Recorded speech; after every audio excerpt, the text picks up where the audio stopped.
ఉత్సవాలు చేయడమే కాదు, స్వామివారి ప్రసాదం కూడా లక్షలాది మంది భక్తులకు అందించాలి అని ఆలోచన. ఎన్ని డేస్ కష్టపడాల్సి వచ్చింది? అనకాపల్లి ఆర్టిస్టే చేశారు అంటున్నారు.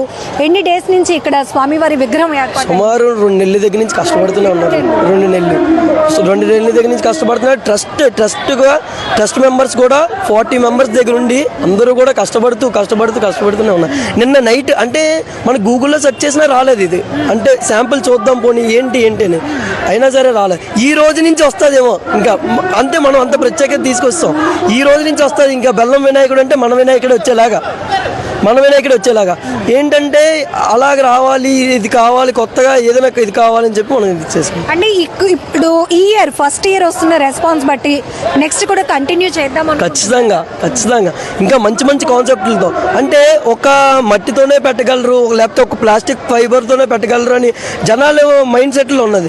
లేదు, బెల్లంతో కూడా పెట్టగలరా, ఓకే మనం తినే ఐటెంలో ప్రతి దాంట్లో కూడా దేవుడిని పూజించొచ్చా అని మనం ఆ ఆలోచన తీసుకొచ్చామండి. దానికి తోడు మీకు మన వైజాగ్ లో బెల్లం వినాయకుడు చాలా ఫేమస్. సాగర తీరానికి ఆనుకొని ఉన్నటువంటి ఆలయం, ఆ కాన్సెప్ట్ ఇక్కడ కవర్ అయింది. అతిపెద్ద వినాయకుడిని ఏర్పాటు చేసిన కాన్సెప్ట్ కూడా కవర్ అయింది. లక్షలాది మంది భక్తులకు గణేష్ ఉత్సవాలు చేయడమే కాదు, స్వామివారిని చూసి వెళ్ళటమే కాదు, వాళ్ళకి ప్రసాదం కూడా అందించాలన్న కాన్సెప్ట్ కూడా కవర్ అయింది. సేమ్ అనిపిస్తుంది, ఉదయం నుంచి ఇంతమంది భక్తులు వస్తున్నారు, మీకు కూడా ఏదో చెప్పుంటారు మిమ్మల్ని ఎంకరేజ్ చేయడానికి. అంటే దగ్గర నారా లోకేష్ గారు ఓపెన్ చేశారండి నమూనా. నారా లోకేష్ గారే షాక్ అయిపోయారు, అమ్మో బెల్లంతో చేస్తున్నారా, వీలైతే నేను అటెండ్ అయ్యేలాగే చూసుకుంటాను ఈ ప్రోగ్రామ్ ఖచ్చితంగా అని ఎంపీ రామ్మోహన్ నాయుడు గారు నిన్న కలవడం జరిగింది.